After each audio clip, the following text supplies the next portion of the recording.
Estamos nesta que é a quarta, sim, esta é a quarta aula da nossa matéria de Hermenêutica e Exegese 2, quarta aula desta nossa matéria de Hermenêutica e Exegese 2, curso médio em Teologia. Hoje é segunda-feira, 7 de novembro de 2022, quarta aula desta nossa matéria de Hermenêutica e Exegese 2, curso médio em Teologia, Academia Bíblica Bereia, turma das segundas-feiras. Deus abençoe a todos que estão até o momento aqui, os que ainda vão chegar, pastora Priscila, irmã Tatiane, irmã Zende e irmão José Carlos, que está aí no dobrado, né? Ele está no áudio e está no vídeo, está ali no dobrado. Com licença, eu vou espirrar, peraí. Está vindo aqui o negócio. Perdão, isso aí é horrível, não gosto disso, mas espirro parece a vinda de Jesus, não manda aviso, né? Aliás, manda. Jesus está mandando aviso. E o espirro também, desculpa, gente, me sinto constrangido. Não gosto mesmo de espirrar filmando aula, né? Mas já me aconteceu umas 5 vezes, acredite se quiser. Essa é a sexta. Desculpa. É porque também hoje foi um dia um pouco quente aqui em Orlando e eu entrei e saí muito, né, por causa do ar-condicionado. Então, infelizmente, quando você entra lá fora quente e aqui dentro um pouco mais fresco, é normal esse golpe de ar que a gente evita, né? Mas não tem como. Página 8, por favor, página de número 8. Estamos no ponto número 14, né? O ponto número 14, falando sobre a questão das áreas de aplicação, de como interpretar a Bíblia. Creio que vocês já estão visualizando, né, que esta matéria de hermenêutica e exegese 2, ela está trabalhando, né, pelo menos com essas aulas, hoje é a quarta aula, com uma espécie de revisão do que já estudamos em hermenêutica e exegese 1. Na verdade, a partir da quinta aula, ou seja, como ainda temos de hoje até a última aula, se você quiser anotar, com já a nossa provinha, vai acontecer no dia 28 de novembro. Então, 28 de novembro é a nossa última aula de hermenêutica e exegese 2. Aí você vai observar que a partir da próxima aula, nós vamos entrar já num ponto mais profundo da matéria, embora toda a apostila ela foi configurada de uma forma para facilitar a assimilação, né, através desses breves, curtinhos exercícios, né, que ajudam, quero acreditar, que ajudam o aluno a ter uma melhor retenção. Vamos lá, ponto número 14. Jesus estava debatendo com os fariseus. Muito bem, agora você já sabe, com exemplos bíblicos, quais são as 5 áreas onde se aplicam os conhecimentos das regras de interpretação da Bíblia. Vamos lá, vamos escrevê-las ou mencioná-las. Aí, quem aí de vocês escreveu essas 5 áreas? Vamos lá. Alguém se arrisca? Acredito que não está tão complicado assim, né? Porque a apostila em si, ela está dando, né? O formato que eu escrevi essa apostila, ela está dando margem para vocês pescarem com bastante facilidade as respostas. Quais seriam essas 5 áreas? Vamos lá, quem pode se... Pregação, evangelismo pessoal, trabalho pastoral, debate e devoção. Olha só, isso é uma coisa bem prática. Se você ler os pontos anteriores e observando o que vem pela frente, não vai ter nenhuma dificuldade, não é? Porque a introdução do tomo ou do item 15 já dão essa resposta com uma grande propriedade, que é exatamente o ponto de número 15. Pregação, evangelismo pessoal, trabalho pastoral, debate e devoção. Leia novamente Atos 8, 26 ao 35. Eu creio que vale a pena lermos esse texto, tá? Eu quero acreditar que vocês já leram esse texto em casa, mas vamos ler aqui de novo, que vale realmente a pena para estarmos bem ligados com esta questão. Abra sua Bíblia, por favor, em Atos, capítulo 8. Pai do Atos, Senhor, Pai do seu irmão Wellington. desculpa pelo atraso, tinha que reinstalar todo dia o programa de novo, pastor. É bênção, irmão. Sabia que isso é vitória? Isso é vitória, porque testa a sua paciência. Não pense que isso só acontece com o irmão, não, né? E quando acontece com as minhas impressoras, 13 impressoras, Jesus amado, só engasga Deus. tudo. E na hora que eu estou imprimindo a apostila, mas para, sabe o que eu queria? Pum, para. Aí eu vou lá nos computadores e os computadores dizem: você tem que reinstalar um novo programa. Que nem É só update, é Deus. reinstalar. Aí, irmão, eu perco Ixi, 3 horas do meu trabalho. 3 horas. meu Então, Deus, atrasa tudo. louva a Deus, que o que o irmão está passando é pouquinho. Fala comigo, chefa da sinagoga. Lúcia Miklos, não, essa aí é a chefa da sinagoga. Quando, Aonde? quando essa mulher abrir uma sinagoga, eu vou ser o discípulo dela, eu vou atrás dela. É ruim, Não, né? é Cristo ruim. messiânica. Muda o meu endereço ou então eu trago essa mulher para abrir uma extensão aqui, só para eu carregar a Torá no braço. Não quero mais nada. Shalom! Não quero nem ser empregado da chefa da sinagoga. Ah, Irmã Lúcia, você não está entendendo o mistério, não. Fica quieto, fica quieto. Eu vou ficar quieto, vou dizer que eu estou falando heresia aqui. Atos capítulo 8. Vamos lá, gente. Eu me alegrei, né? Quando a irmã Lúcia chega, não é que vocês não me dão essa alegria, mas quando a irmã Lúcia chega, parece que entra aqui sei lá, um farol de milha meio forte. ele é 10, né, gente? É um farol de milha que nos ilumina a todos, graças a Deus. Atos capítulo 8, verso 26 ao 35. E o anjo do Senhor falou a Filipe, dizendo: levanta-te e vai para a banda do sul, ao caminho que desce de Jerusalém para Gaza, que está deserto. E levantou-se e foi. E eis que um homem etíope, eunuco, mordomo-mor de Candace, rainha dos etíopes, o qual era superintendente de todos os seus tesouros, e tinha ido a Jerusalém para adoração. E regressava, e assentado no seu carro, lia o profeta Isaías. E disse o Espírito a Filipe: chega-te e ajunta-te a este carro. E correndo Filipe ouviu que lia o profeta Isaías e disse: entende tu que lês? E ele disse: como poderei entender se alguém não me ensinar? E rogou a Filipe que subisse e com ele se assentasse. E o lugar da escritura que lia era este: foi levado como ovelha para o matadouro, e como está mudo o cordeiro diante do que o tosquia, assim não abriu a sua boca. Nossa humilhação foi tirada o seu julgamento. E quem contará a sua geração? Porque a sua vida é tirada da terra. Versículo 34. E respondendo o eunuco a Filipe, disse: rogo-te, de quem diz isto o profeta? De si mesmo ou de outro? Verso 35. E então Filipe, abrindo a boca, começando nessa escritura, lhe anunciou a Jesus. Esse é um texto que eu quero entender, bastante conhecido por nós, né? Evangélicos, bastante, bastante, bastante. Então vamos agora interpretar esse texto. Eu acredito. Quantos de vocês já passaram por esse texto alguma vez antes? Quantos já passaram? Todos? Isso. Não é possível. Se você não passou por esse texto, se é a primeira vez, então é um pouquinho para mim, pelo menos, novidade. Mas amém. Vamos lá. Vamos interpretar então esse texto. Letra A. O eunuco era um homem culto e inteligente, e assim requeria a posição de destaque que ocupava. Olha, o próprio verso 27 já diz isso, né?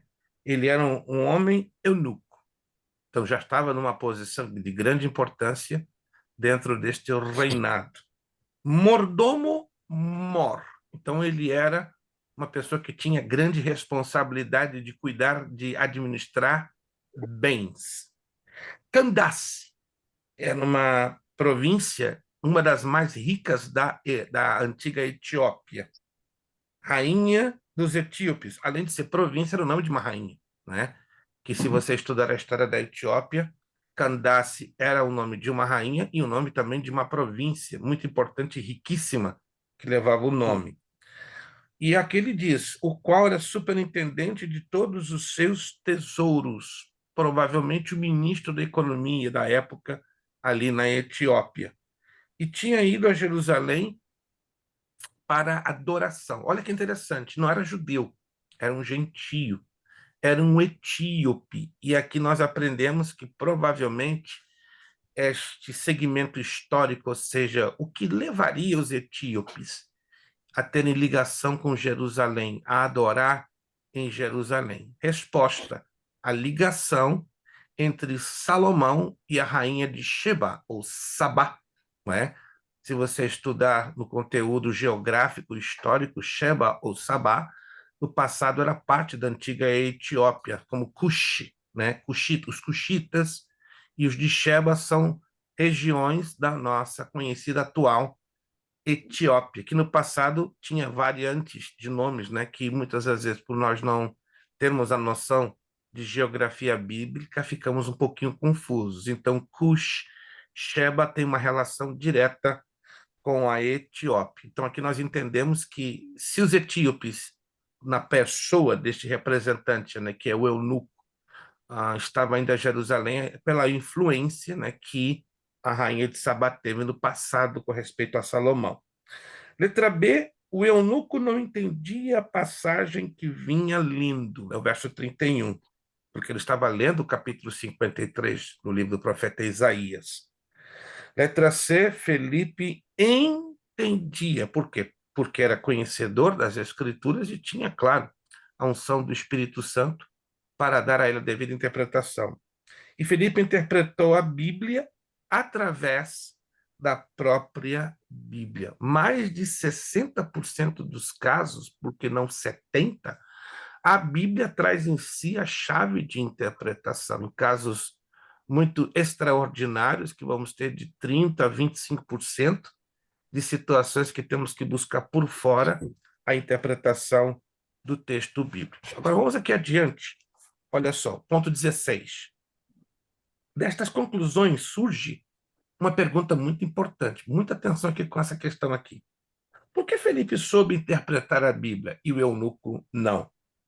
Aí que nós temos algumas opções. Então, escolha as respostas certas. Letra A.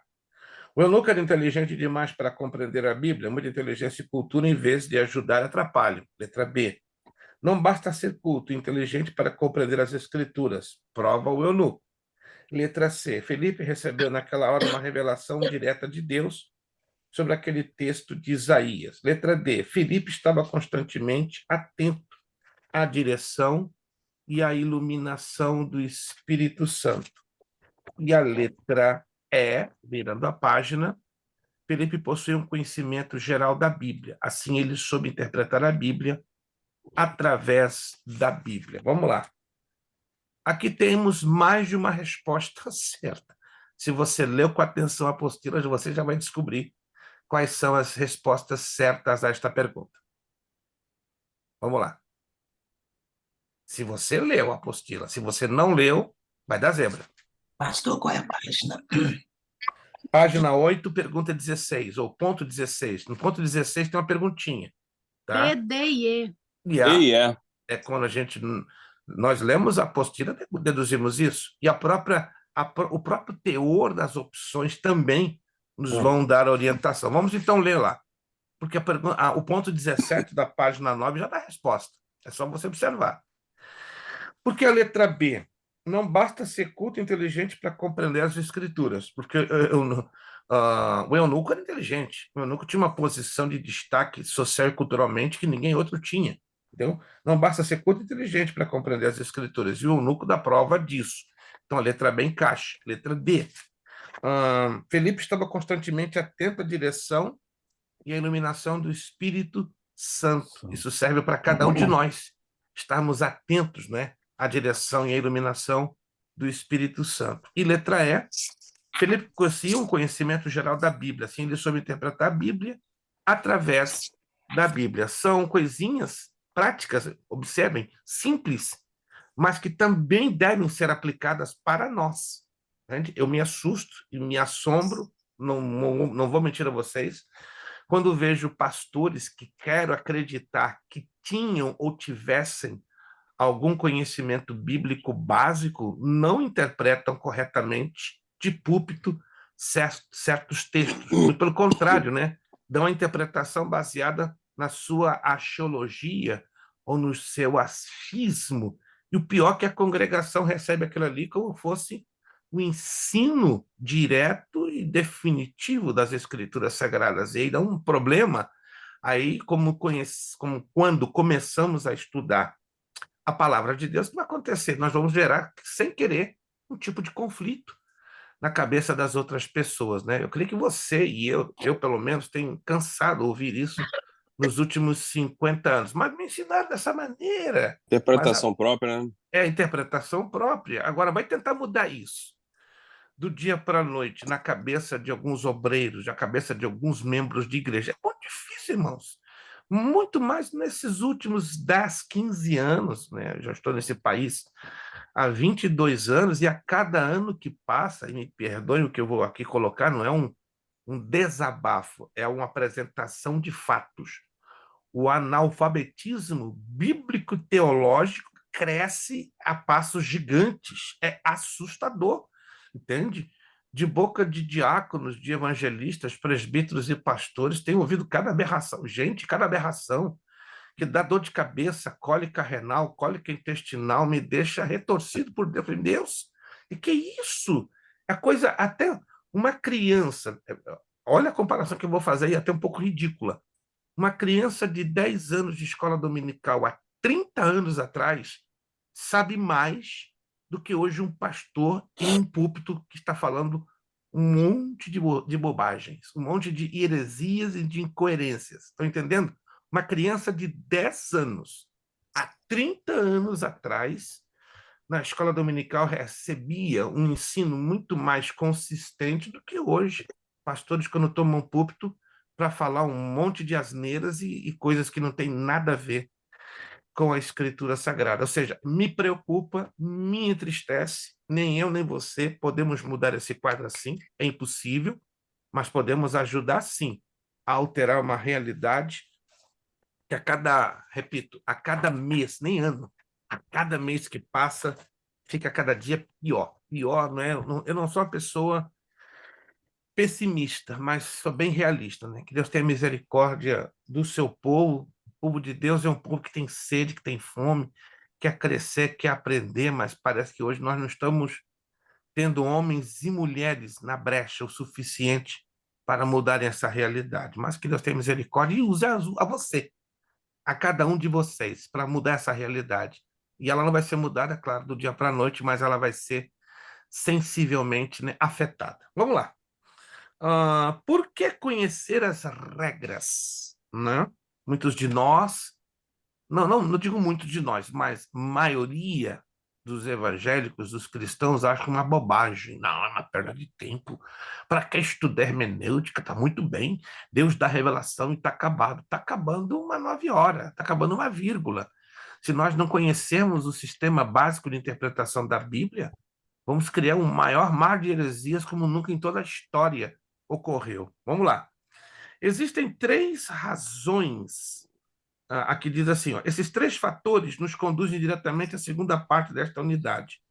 Por que conhecer as regras de interpretação da Bíblia? Existem 3 razões, cada uma ligada a um fator acima. Então, por que conhecer as regras?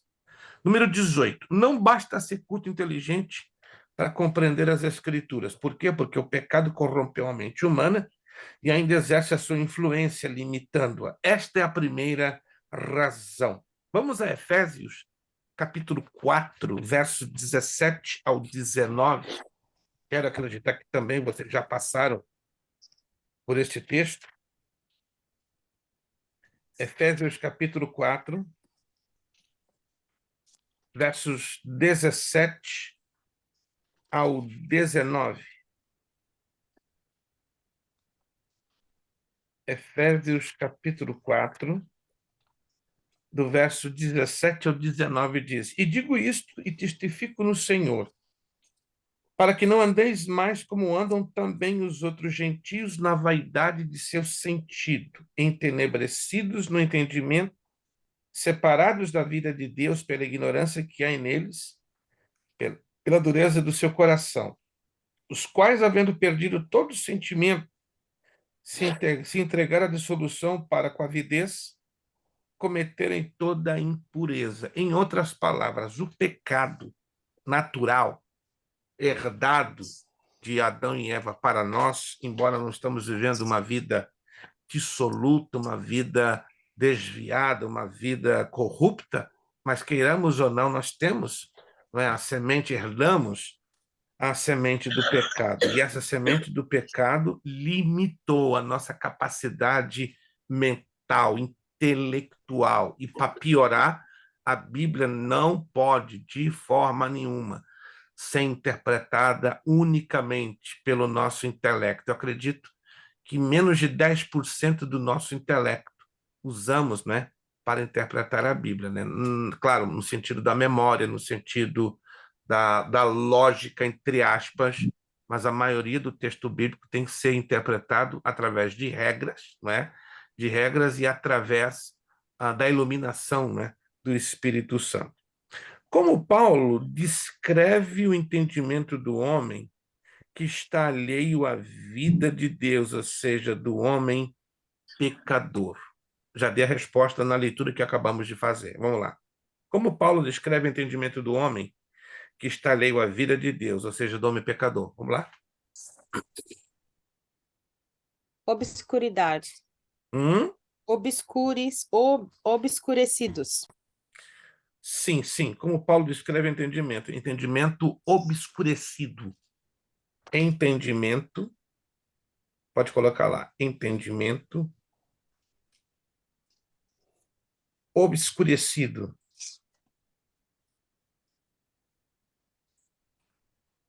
Isso quer dizer, não tem a clareza, tem sombras, tem neblinas, tem grandes bloqueios na compreensão.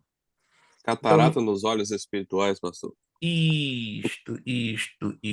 Embora seja uma metáfora, olhos espirituais, mas o nosso espírito, sem ter o conhecimento da luz da verdade, o nosso espírito está totalmente bloqueado, cego, né? Só para nós entendermos numa linguagem metafórica, né? Embora o nosso espírito não tenha olhos, mas a visão espiritual é completamente bloqueada no espírito humano natural, mas quando recebe o Espírito Santo pelo novo nascimento, que é resultado da palavra, muda. Obscurecido, correto.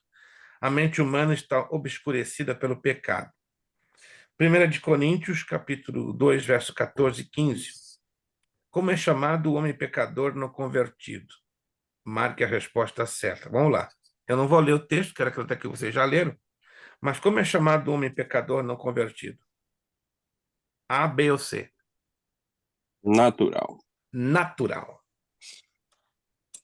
Natural. Então, anote isso para não esquecer nunca. O homem natural é aquele que não teve uma experiência com Cristo, aquele que não teve uma genuína conversão. O carnal é um crente que está dividido em fazer a vontade de Deus, é verdade, e fazer a sua vontade, em ter um comportamento tanto de cristão como um comportamento de mundano, independente que ele tenha dons espirituais. Interessante isso, né? O crente carnal, aí que causa confusão na cabeça das pessoas. Mas como é que pode? O cara é um sem vergonha, o cara é um ladrão, o cara é um mentiroso, o cara é um enganador. Está falando em línguas, está orando e Jesus está curando, até batizando com o Espírito Santo. O que é isso? Mas o cara é carnal, o camarada é carnal. O problema é que não podemos, bater nessa tecla, entender que espiritualidade é avaliada por dons. Nunca, jamais. Espiritualidade, à luz da Bíblia, nunca é avaliada através dos dons, e sim do caráter, do fruto do Espírito. O fruto do Espírito é que aponta o nosso verdadeiro caráter cristão. Entende? Por isso que está lá em Mateus 7, 21 a 23. Naqueles dias dirão, Senhor, em teu nome, profetizamos, em teu nome expulsamos demônios, em teu nome fizemos sinais e maravilhas, e aí? E aí? O que Jesus vai dizer a eles? Em verdade, não vos conheço. Esse texto aí eu sempre ficava assim, meu Deus, como é que pode? Deus usa assim, depois lá na frente acontece isso. Me dava uma confusão na mente, entendeu? Até que eu entendi a razão.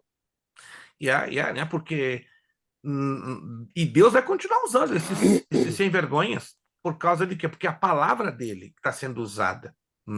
E os dons não tem nada a ver com caráter. Dado na medida da fé, né, pastor? Como? Os dons são dados na medida da fé. Ele crê que ele pode ser usado, ele é usado quanto o caráter dele. Desculpa, minha voz está terrível. O homem interior, né, o caráter dele, se não for transformado, não adianta nada. Não adianta nada. E o acerto de contas lá na frente vai ser pesado, gente. Vocês devem conhecer, eu conheço, com todo respeito, dezenas de obreiros de um caráter, olha, que escandaliza, que até impede as pessoas de entrar na igreja. Mas se você olhar a maneira como Deus os usa, é assustador. Salvação acontece em massa através deles, curas, libertação. Confunde, gente, confunde, negócio que confunde.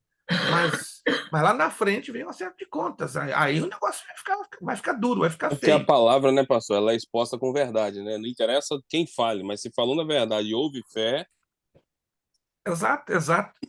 E a estes que agem desta maneira, a cobrança vai ser pior ainda. Sabe por quê? Porque eles causam tropeço, eles causam escândalo, e Jesus o mesmo disse. testemunho, né? Exato, exato. Aí daqueles, porque vem os escândalos, né? Melhor colocar o quê? Uma pedra de azeite amarrada no pescoço e se lançar no mar, morre, acabou, termina logo o negócio. É tipo Entende? saco sem fundo, né, pastor? Ele vai receber, ele mesmo traz para dentro do saco e vai jogando fora. Vai Exato. perdendo pelo caminho. Na verdade, a pessoa em si, que está sendo depositária dos dons, estranho, né? Ela não tem nenhum ganho, nenhum benefício espiritual. Estranho, né? É um saco vazio. O benefício é para os outros. Quando os outros, claro, são alcançados com este benefício, né? A despeito de que para muitos também são gerados escândalos e tropeços, e aí a coisa fica estranha, né? Mas, de uma forma ou de outra, por estranho que pareça, Deus é glorificado, ele não deixa de ser glorificado. Vamos lá. Número 20. O homem natural é a resposta. Por que o homem natural não aceita as coisas de Deus? Vamos lá. Baseado no versículo 14. Isso é loucura. São loucos, né? Porque eles são loucura. Porque não tem lógica para eles. São loucura. Exato, porque lhes são loucura. Porque lhes são loucura. E se facilitar, até nós cristãos, não é? Se não tivermos uma vida com Deus, vamos qualificar certas ações de Deus uma loucura, uma doideira, né? Que, por exemplo, se você quiser entender fé, dar razão para a fé, dar uma lógica para a fé, dar uma explicação para a fé, não faz sentido, não tem jeito, gente. Não tem como explicarmos ações de fé, não tem como. Então, temos que nos contentar a termos a nossa mente humana bem limitada e mais encaixada nos propósitos de Deus. Vamos lá. 21. É evidente que as coisas de Deus não são loucura, óbvio. Ele que não pode entendê-las. E por que o homem natural não pode entender as coisas de Deus? Porque eles não discernem as coisas espirituais. Espiritualidade. Porque está ali. Não há discernimento espiritual.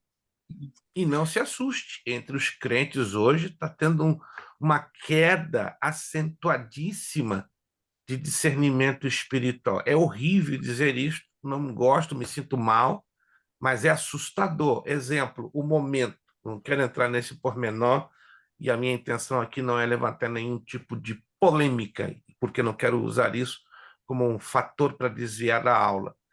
Nós estamos vivendo um momento muito delicado no mundo inteiro e também social, econômico e politicamente no Brasil.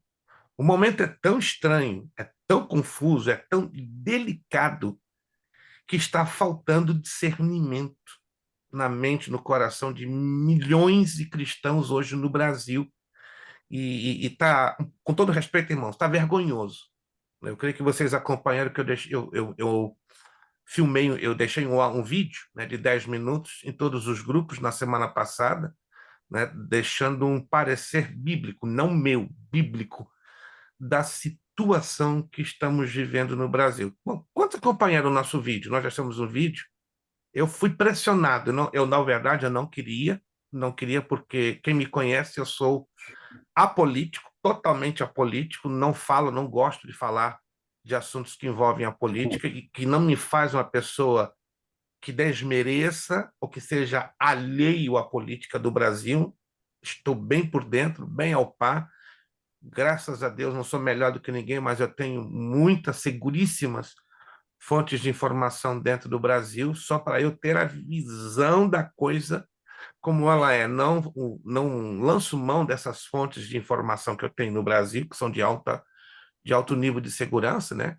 Não para eu criar uma plataforma de polemização. Não faz sentido, não temos em que polemizar, mas hoje me entristece que a falta básica de discernimento sobre tudo entre pastores está levando um bate-boca sem nenhum sentido, irmãos. Parece que o povo está perdendo Pastor, o verdadeiro eu acho foco. que é a prática da palavra, porque se há um pouquinho de conhecimento da palavra, a pessoa tem muito mais chance de discernir as coisas espirituais segundo a própria Bíblia, né? Mas pode conhecer, mas se não há uma prática da palavra, Aí tá. né? O Então, cenário hoje que está se vivendo no Brasil é exatamente falta de prática no discernimento da palavra. O que leva um cristão nas redes sociais ficando batendo boca e até dividindo amizades cristãs por causa de partido A e de partido B? Não faz sentido. A não, Bíblia mesmo ensina, né, que um reino dividido por si só não subsiste. Então não é hora para ficar criando polêmica, dizendo fulano A, fulano B. Não importa quem ganhou, não importa quem perdeu. O que importa é que há uma situação espiritual gravíssima no Brasil, gravíssima, como eu nunca, pelo menos, vou fazer no próximo ano, se Deus me der vida e saúde, 64 anos de idade, tenho 63 hoje, eu nunca vi um caos generalizado, entendeu? E para mim é vergonhoso ver pastores batendo boca com crentes nas redes sociais querendo ganhar razão. O momento não é de ganhar razão, o momento é de buscar oração e unção para Deus esclarecer. E entendemos também, né, na base do discernimento, que toda essa confusão é característica dos últimos momentos da igreja na Terra. É característica da vinda de Jesus. A gente está focado no Brasil, mas se você for olhar para os outros países, a confusão está violenta. Não sei se vocês estão sabendo aqui, nos Estados Unidos está uma polêmica pesada contra o Partido Democrata, né? O presidente Biden vai perder a maioria no Congresso para os republicanos. Vai ter uma virada, gente, pesadíssima. Não sei se alguém está acompanhando a situação política aqui nos Estados Unidos. Vai ter uma virada dramática. vamos ver amanhã, né? Como é que vai estar? Não, o negócio vai ficar estranho aqui, gente. Vai ficar estranho, vai ficar apertado. Se você disse que o Brasil está feio, está confuso, você não está entendendo nada. O negócio aqui vai apertar muito, muito, muito. E vai haver um pouquinho mais à frente, não vai ser agora, assim, no instalar de dedos, problemas graves contra a liberdade da Igreja de Cristo aqui nos Estados Unidos. Que isso, pastor? Só está agorando? Está repreendendo essa profecia? Não é profecia minha. Isso já está no calendário profético. Os Estados Unidos vão entrar num processo de trevas espirituais. A igreja vai sentir na pele essa situação. Desculpa, não estou querendo desviar do assunto, mas está dentro da questão do discernimento. Quando temos um discernimento básico, mínimo, da Escritura, nós vamos entender que toda essa situação que está no Brasil, ela é mundial. No Brasil está de uma forma, aqui vai entrar de outra forma. Na Europa, se você não está acompanhando a coisa, o negócio lá está ficando estranhíssimo. Em 9 países da África está tendo tremendas revoluções internas. A Ásia, não, gente, a caldeira está fervendo em todo mundo. O problema é que a gente só olha para a caldeira para um lado. Mas o mundo todo está em ebulição. Irmã Lúcia, por favor. O pastor, mas assim eu ia pensando, né? E a política e a religião, ela sempre teve muito problema de tentar andar juntos. Se a gente for olhar na história passada, no século passado, toda vez que a religião ela quer entrar no cenário, ela tem problema. Para mim, Eu acho que Deus nos chamou para ser o sal da terra. Exato, trazemos fazer diferença. E como é que É, podemos fazer diferença? é. Alguns gritando nas redes sociais: não, você não pode ficar isento, não pode ficar neutro em cima do muro. Você, como brasileiro, tem que ser participante também desse momento. Eu posso ser participante, sabe como? Sendo sal da terra, That's sendo it. aquele que vai fazer a diferença, É o que Deus está nos chamando, é para sendo isso. aquele que vai clamar, orar, jejuar, chorar. Sim. Gente, o povo está usando a arma errada. As armas da nossa milícia são espirituais, elas não são carnais. Não adianta bater boca, gritar, excomungar, xingar. Isso vai atrair mais Senhor, ação eles dos querem ganhar demônios. no grito. Não, no grito É no não. grito, Não é por é no força, debate. não é por força, não é por violência, mas é pelo meu espírito. Ontem, 8 pastores me deletaram no Facebook. Sabe por quê? Eles assim, em off: pastor, eu não vejo o senhor tomar nenhum posicionamento político. Aí eu dei uma resposta, aquela resposta que Jesus disse: o meu reino não é deste mundo. Aí se ofenderam, me deletaram. Toc, toc, toc, toc. Quando eu amanheci, eu vi lá o sinalzinho, né, o avisinho, né? 8 te deletaram. Eu falei: louvado seja Deus, estou feliz. Se me deletaram, tá bom na terra. Pastora, por favor. Deixa eu perguntar algo. O meu esposo tem estudado muito, né, sobre a parte do Apocalipse e a gente vê isso. Eu queria saber a opinião do senhor. A gente já tem certeza Se que a eu gente não está posso dar a vivendo minha os opinião, últimos tempos. eu vou dar a opinião das escritas, que eu prefiro mais a opinião da escritura do que a minha. Vamos lá. Não, sim, é porque assim, ó, o senhor acha que o anticristo vai reinar exatamente nesse momento do caos que ele vai ser apresentado para resolver essa situação? Por isso que eu falo que é pessoal, né? Porque, tipo, o nosso. O senhor acha que é isso que vai Não, acontecer? eu não vou dizer o que eu acho. Eu vou dizer Ah, o que está acontecendo e o que vai ser, tá? sim. O que está acontecendo e o que vai ser. Bom, tudo bem. Se vocês me permitem, não estou fugindo do assunto. Estamos dentro do assunto, estamos discernindo o texto pela luz da hermenêutica, e o texto que vou apresentar agora é um dos mais difíceis da Bíblia, difíceis na interpretação, difíceis no discernimento desta interpretação. Segunda carta aos Tessalonicenses, capítulo 2. Queira ou não, vamos cair em escatologia, não tem jeito. É um tema que vai para lá e para cá, para lá e para cá, para cá. Estamos vivendo isso, gente. Então, está na pele. Tem como negar esse fato. Segundo Tessalonicenses, capítulo 2. Segunda carta de Paulo aos Tessalonicenses. Com a permissão de vocês, eu quero abrir então essa brechinha para falar desse assunto, né? Embora é escatologia, mas de qualquer maneira também se trata de hermenêutica e exegese, porque é a necessidade da correta interpretação do texto sagrado. Segundo de Tessalonicenses, capítulo 2, verso 1, 2, 3. Quero ajudar vocês a entenderem esse contexto. Se puderem anotar, é até interessante isso aqui. Segunda carta de Paulo aos Tessalonicenses, capítulo 2, e nós vamos fazer a leitura dos versos 1, 2, 3. Antes que eu faça essa leitura, deixa eu abrir aqui uma rápida abordagem, uma rápida colocação. Veja bem. Naquela época, os imperadores romanos estavam com uma mão pesada, muito pesada, sobre a igreja. O nível de perseguição chegou a um extremo. Estou falando dos reinados de Calígula, Nero e Domiciano.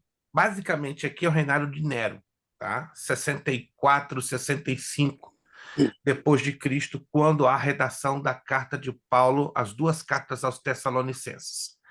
A perseguição estava num nível tão insuportável, que creio que você já deve ter ouvido falar, ou já estudado ou lido, que o imperador romano Nero, com grave problema mental, decidiu incendiar Roma. E ele buscou um bode expiatório. Quem foi esse bode expiatório? A igreja, os cristãos. Daí Nero acusou, né, dos cristãos terem sido os incendiários, né, os autores de um incêndio que destruiu 40% na época da cidade de Roma. Ele conseguiu convencer o povo, né, e o povo, a turba, junto com a guarda pretoriana, prendeu o maior número possível de cristãos, mais de 600 cristãos, e eles foram amarrados em estacas ao redor de toda a extensão da cidade de Roma, que estava em chamas, e o espetáculo foi o mais deplorável possível, né? A cidade em chamas e ainda, por cima, para piorar, mais de 500, 600 cristãos queimando como tochas vivas. Olha o cenário, que cenário deplorável, angustiante, desesperador. Consequentemente, esse cenário, essa angústia, essa aflição chegou ao conhecimento dos irmãos ali na Grécia, na cidade de Tessalônica, que também estava sendo alvo da perseguição do Império Romano. Ou seja, a perseguição grossa, pesada, estava em Roma, mas ela correu todo o Império. A situação estava tão grave que os tessalonicenses disseram: epa, o anticristo já está em nós, já está entre nós. E agora? E agora? E começou a correr pesado esse rumor. O anticristo já está entre nós, devido, entendem, a um nível, elevadíssimo nível de perseguição que chegou a um extremo insuportável. O Espírito Santo, então, fala com Paulo: meu filho, escreve aí 2 cartinhas e manda para a minha igreja em Tessalônica. Não é isso que eles estão pensando, não. Aí Paulo começa lá: ora, irmãos, rogamos-vos pela vinda de nosso Senhor Jesus Cristo e pela reunião com ele. O que Paulo está falando aqui aos Tessalonicenses? Ele está falando da vinda de Jesus e do nosso encontro com ele. Está entendendo esse primeiro versículo? Olha o verso 2.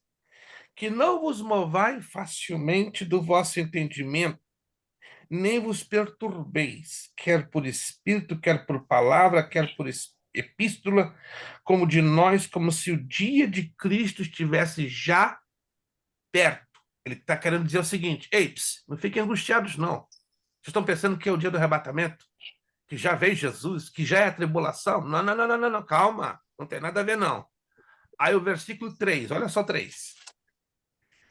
Ninguém de maneira vos engane, porque tinha muita gente já enganada, pensando que aquele momento era o momento do quê? Da tribulação. Não, Jesus veio, estamos na tribulação, está aí o imperador romano e arrebentando com os cristãos. Porque, isso aqui é importante, ó, não será assim, ou seja, a tribulação que vocês estão aí jogando rumor, que está acontecendo no Império Romano, que está arrebentando com Roma, não será assim. Sabe o que vai, quando vai acontecer a tribulação? Depois que aconteçam 2 fatos. Ó, não é coisa da minha cabeça, não. Ó, tá no texto. Sem que antes, tá me acompanhando? Sem que antes venham 2 fatos em ordem, no tempo. Primeiro o quê? Sem que antes venha o quê?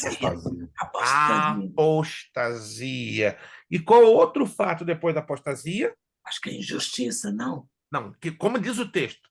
Vamos estar olhando para o texto. Primeiro fato. Primeiro, antes que aconteça a tribulação, tem que ver a apostasia. Ok. E de acordo com o texto, qual é o segundo? Na ordem. Seja Isso, revelado. pastor. Se Segunda de manifestem os homens do pecado. Isto, e se manifeste o homem do Cristo. pecado, Iniquidade o do filho da filho da perdição. perdição. Anotou aí? São 2 fatos na ordem do tempo. Primeiro fato, a apostasia. Segundo fato, a manifestação do homem do pecado, o filho da perdição. Para não ficar nenhuma dúvida, Paulo, pelo Espírito Santo, dá as características desse personagem, o qual se opõe e se levanta contra tudo que se chama Deus ou se adora, de sorte que se assentará como Deus no templo de Deus, querendo parecer Deus. Olha as características. Vou repetir, vai ficar bem claro, para não ficar aquela ideia. Não, é o que o pastor Os Prestes pensou. Não estou pensando coisa nenhuma. Eu estou expondo o que o texto está nos mostrando, o qual se opõe e se levanta contra tudo que se chama Deus e se adora, de sorte que se assentará como Deus, no templo de Deus, querendo parecer Deus. Eu vou postar aqui um vídeo, que eu já tinha esse vídeo de 2 pastores americanos em inglês, e nesses dias eu recebi de uma missionária do Brasil em português. Fiquei muito alegre e vou postar para vocês. Em abril de 2023. Não sei se alguém já chegou a ver esse vídeo. Esse vídeo é verdadeiro, porque pastor John Hagee, ele já me falou deste vídeo há 9 meses atrás, tanto que foi ele que me mandou os 2 vídeos de pastores americanos dele, dentre eles David Jeremiah, né, e Charles Stanley, em inglês, falando que a nação de Israel já está preparando uma linha de trem, que vai dar direto dentro do terceiro templo. E esta Bom, linha está preparadinha, completa em abril de 2023. Peraí, que negócio é esse? Não, é isso que vocês vão ver, é impactante. Está tudo preparado para o levantamento do terceiro templo. O terceiro templo só vai ser levantado mediante um acordo de paz entre árabes e israelenses. Por quê? Porque o terceiro templo vai estar do ladinho, colado, uma distância de menos de 10 metros, na área onde atualmente se encontra o Domo da Rocha, ou a Mesquita de Omar, que é o templo islâmico mais importante de Jerusalém e de Israel. Está lá, ele tem uma cúpula dourada. Não sei se alguém já viu fotografias de Jerusalém com aquele templo, com a cúpula arredondada, todinha de ouro. Aquilo ali chama-se Domo da Rocha ou a Mesquita de Omar. Se você pesquisar do lado, tem um terrenão enorme, correspondendo a 2 vezes e meio o espaço que ocupa a atual mesquita ou Domo da Rocha. Esse espaço ao lado vai ser levantado o terceiro templo, mas repito, ali hoje é território islâmico, então ninguém vai dar uma de doido de construir qualquer coisa, a menos que, 2 pontos, haja um acordo de paz. E este acordo de paz entre árabes e israelenses vai ser celebrado por quem? Adivinha? Pelo anticristo. Oh! O pastor, essa é a descendência dele, então? Ele tem essas 2 descendências, no caso, para ser aceito? 100% certo. Descendência judaica e descendência islâmica. Só que ele vai ser visualizado ou valorizado pelo seu lado materno. A irmã Lúcia Miklos estuda muito a fundo essa questão do judaísmo messiânico, sabe que para o anticristo e o falso profeta serem recebidos pelos judeus tradicionais, tem que provar a descendência de Judá pelo lado materno, nunca pelo lado paterno. Eu sou do lado paterno, por isso que para o judeu tradicional eu não sou ninguém. Para o judeu ortodoxo, eu sou um embuste, eu sou uma falcatrua, eu sou uma versão de 4ª categoria de judeu. Tá? Isso porque eu não sou judeu tradicional. Por messiânico, tudo bem, tá? Mas para o messiânico, o que vale é a descendência materna, o lado materno. E este, como diz um pastor lá de Recife, esse caba da peste, chamado anticristo, ele vai provar dos 2 lados, judeu, lado paterno, do lado materno. E do lado paterno também ele terá descendência islâmica. Então, todo mundo vai recebê-lo assim. Vai ser uma coisa assustadora. Agora, deixa eu levar vocês rapidamente para outro texto, para a gente então fechar essa abordagem que a pastora Priscila aqui nos faz. Primeira carta aos Coríntios, capítulo 15, verso 53. Estamos fazendo aqui um pequeno exercício, né, de hermenêutica bíblica. 1 Coríntios, capítulo 15, versículo 53.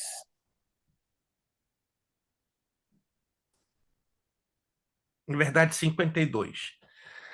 Primeira carta aos Coríntios, capítulo 15, versículo 52. E vou dar a vocês também um terceiro texto. Então, vocês anotaram já de Tessalonicenses? 2 Tessalonicenses 2, 1, 2, 3. Agora o segundo texto. 1 de Coríntios 15, 52. No momento, no abrir e fechar de olhos, ante a última trombeta, porque a trombeta soará e os mortos ressuscitarão incorruptíveis e nós seremos transformados. Segura esse texto aí, não feche a Bíblia, mantenha ele aberto, se possível. Coloque aí uma caneta, um papel, um marcador e abra comigo 1 de Tessalonicenses 4,16. Agora vamos para a primeira. Nós lemos o primeiro texto em 2 de Tessalonicenses.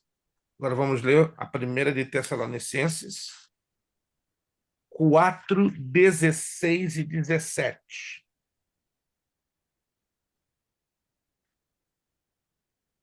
Isso aqui é impressionante. Isso aqui é... E por não termos, aliás, por alguns, ou a maioria, não terem uma noção básica de hermenêutica e de exegese, patinam no gelo. 1 Tessalonicenses 4, 16, 17.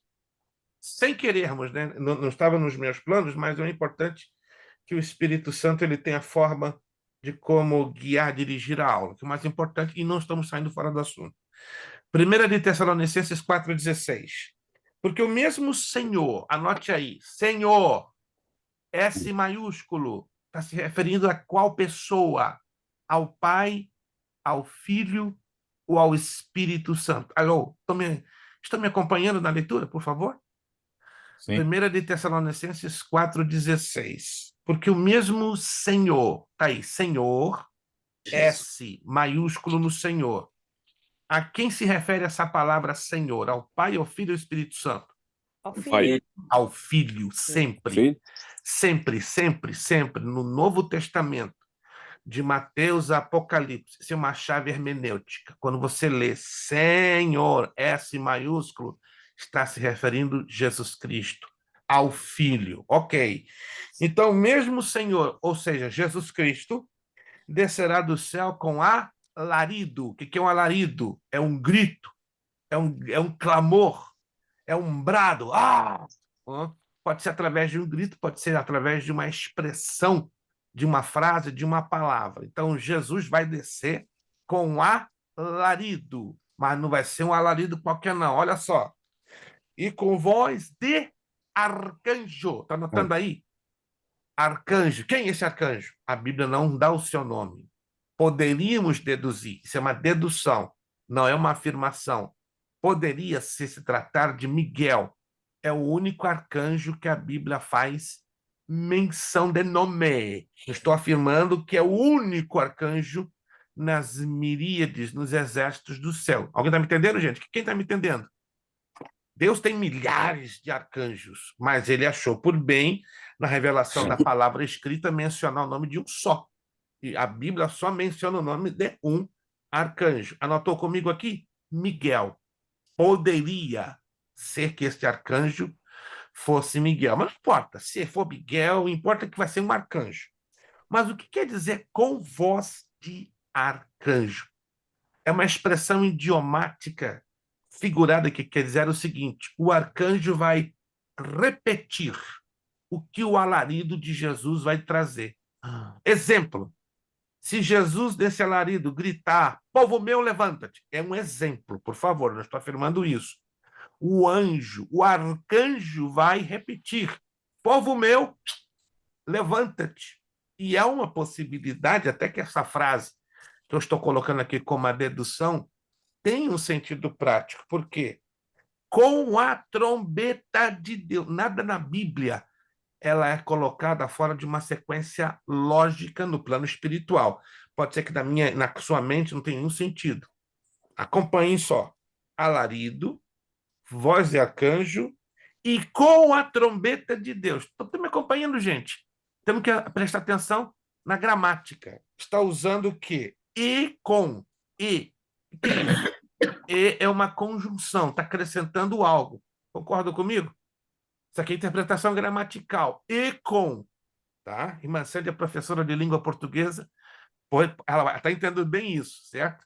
E quer dizer, está adjuntando, está colocando algo. Né? É um elemento de está somando a estrutura de uma frase. Então, sem querer aqui, fazendo análise sintática. Ih, pastor, eu detesto língua portuguesa, mais do que eu, você não detesta não, gente.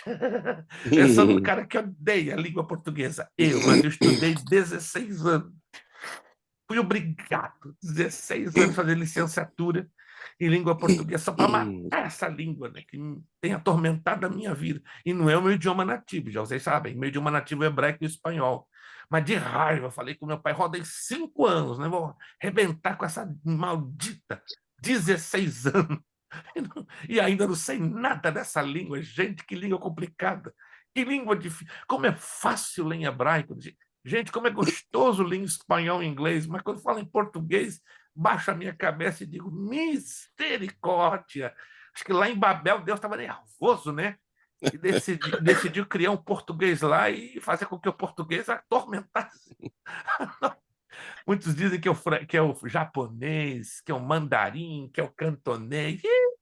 Fora o português é uma complexidade brutal. Vamos lá. Então, e com a trombeta está falando de elementos que estão se adicionando.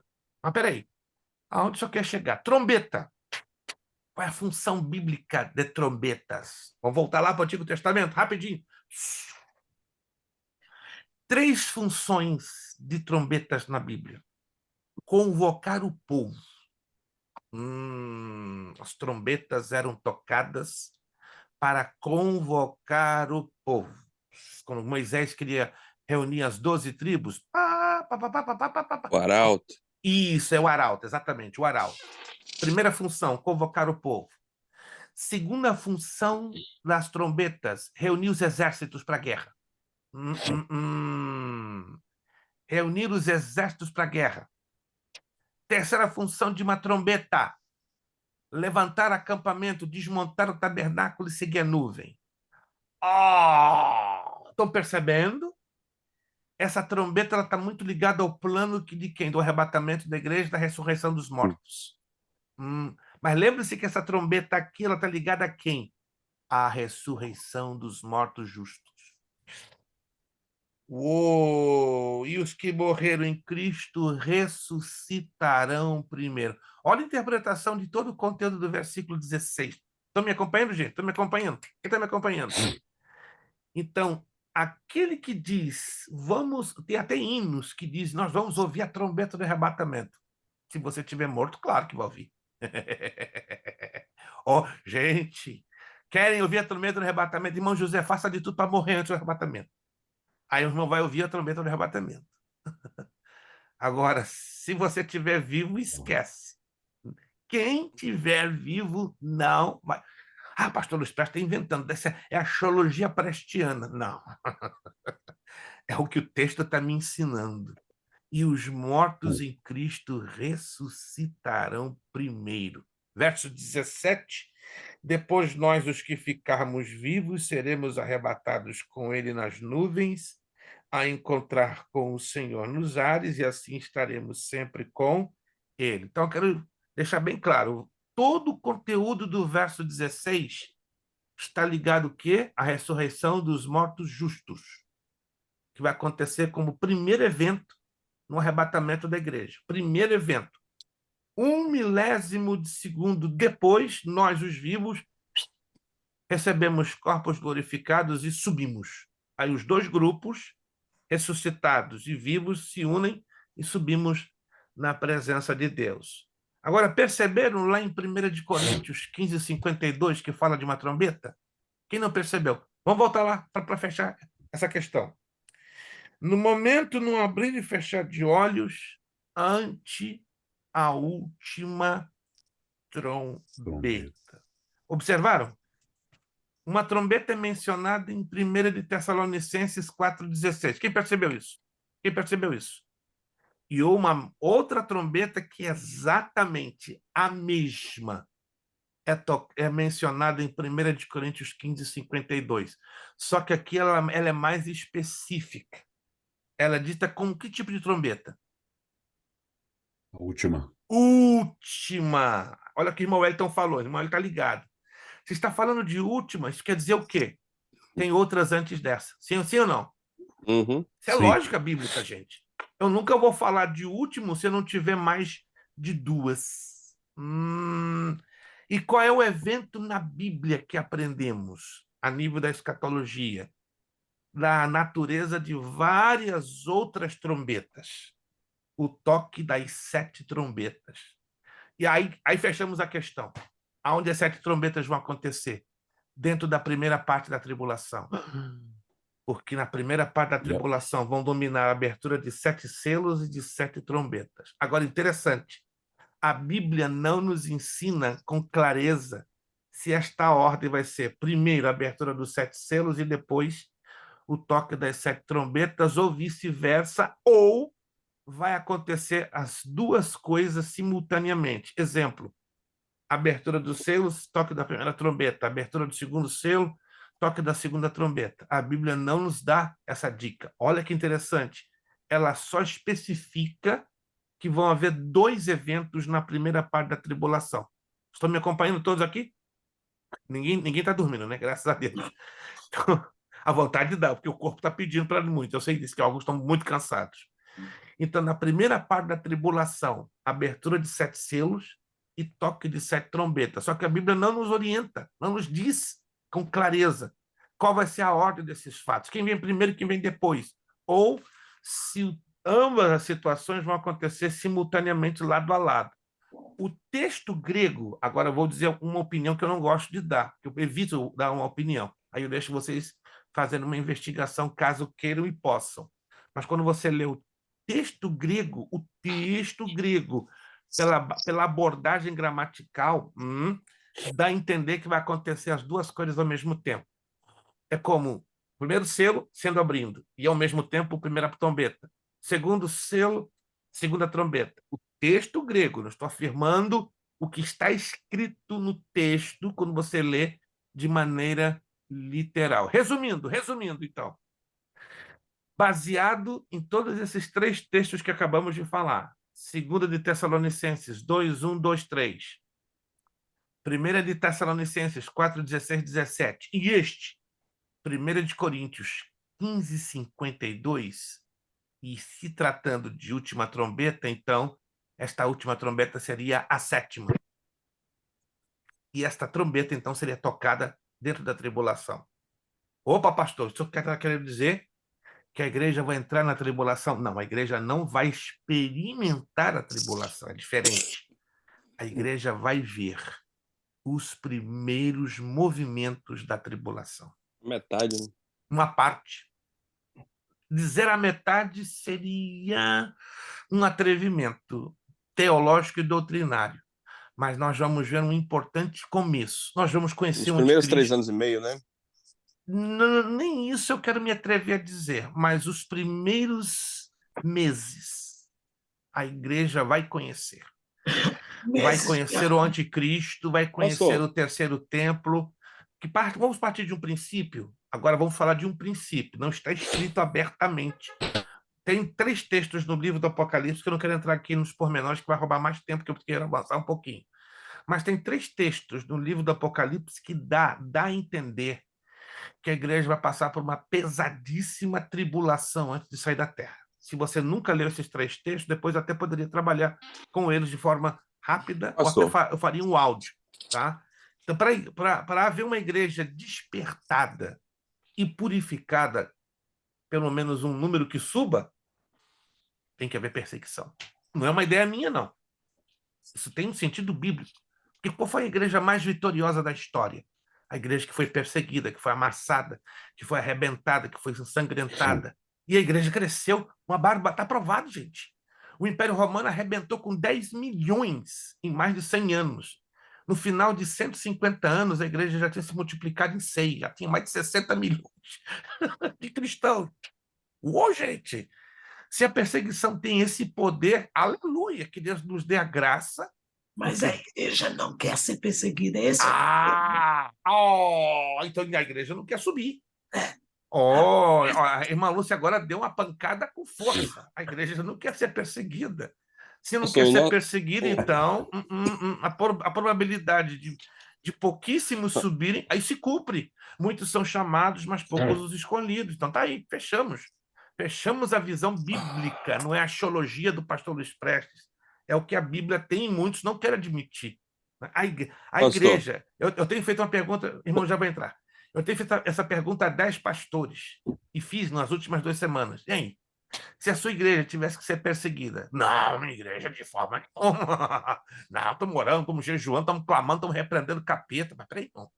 E se a Bíblia tem um projeto, e se Deus tem um projeto, não, está repreendido em nome de Jesus, essa mensagem negativista dos infernos. Poxa, então só está me chamando que eu estou dando uma mensagem dos infernos. Então, a igreja que foi perseguida no passado, ela estava no jugo do diabo. Eu não falei isso, mas o irmão está acabando de falar isso agora. Peraí, não, mas a minha igreja local. Peraí, meu irmão, quem é o dono da igreja? O senhor como pastor? Eu sou o dono da igreja. Ah, aí é diferente. Se o senhor se acha o dono da sua igreja local, eu não digo mais nada, em qualquer conversação. Mas eu ouvi isso nas últimas 2 semanas, de 10 pastores que foram claros. Minha igreja, se eu tivesse que escolher entre perseguição ou não, jamais quero que minha igreja passe por perseguição. E agora? Irmão José, Sim, no nosso caso, eu, por exemplo, o ensinamento que eu recebia até há pouco é que a igreja não participaria, né? Que ela seria arrebatado antes, né? sim, mas aí temos que partir de um princípio. Aonde estão esses textos que nos provam isto? Aí eu quero lançar mais um.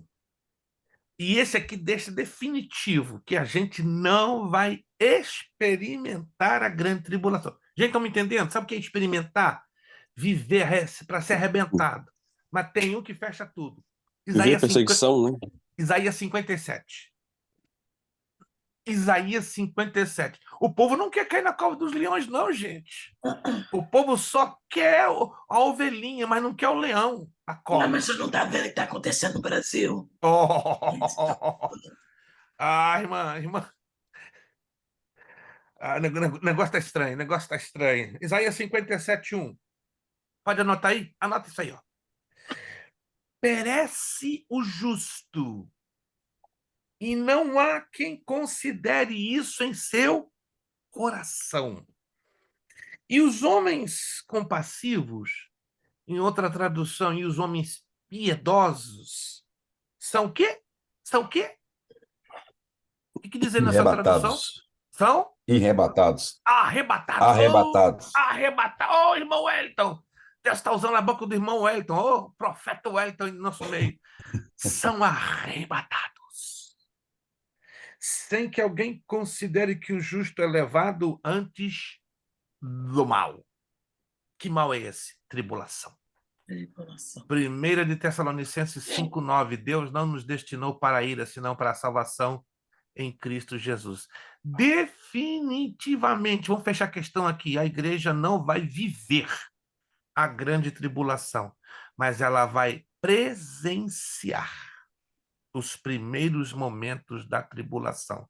Vamos ver o terceiro templo sendo levantado, vamos conhecer o anticristo. Sabe por quê? Tudo isso vai ser para despertamento. Vai haver perseguição. Pensa no cenário, pensa no clima. Igreja perseguida, povo vendo o anticristo, aí as igrejas vão encher.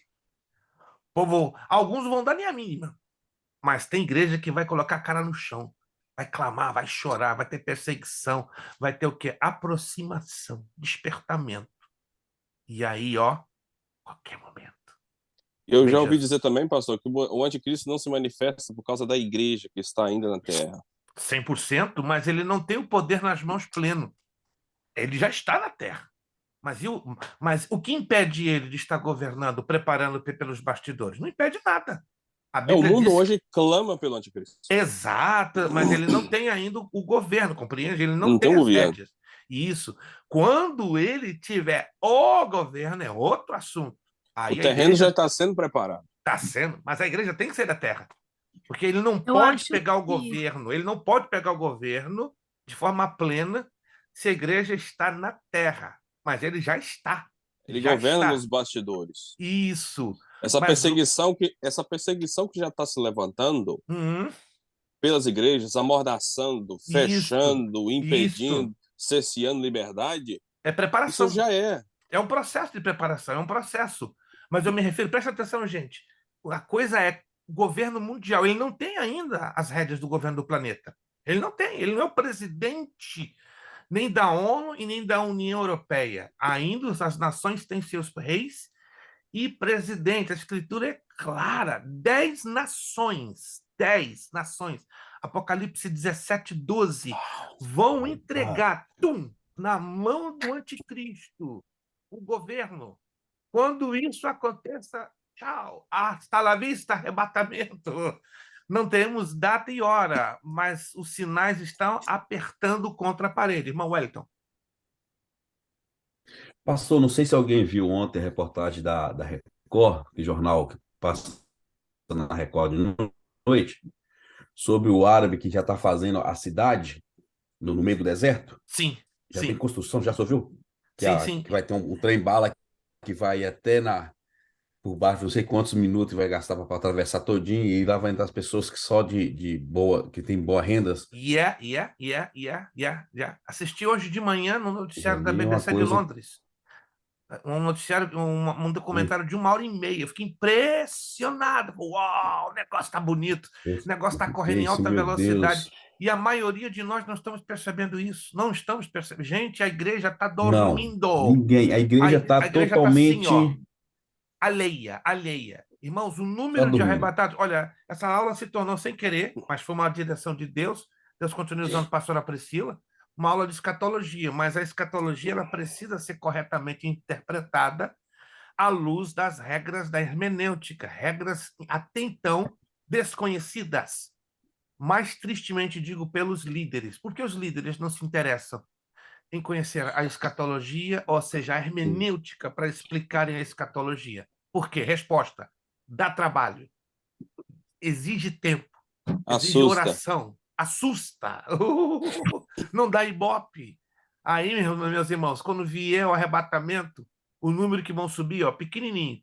Aí, quando vier a perseguição, muitos vão se escandalizar, vão negar Jesus, não vão ter força para aguentar.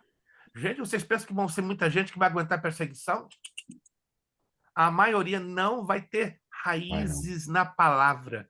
E vão, ó, na hora, vão negar Jesus. Não, tá aqui, pode fazer o que quiser, eu nego a Jesus. O negócio vai ficar feio, gente. E isso. A perseguição, desculpa, Sim, eu preciso falar, perdoe.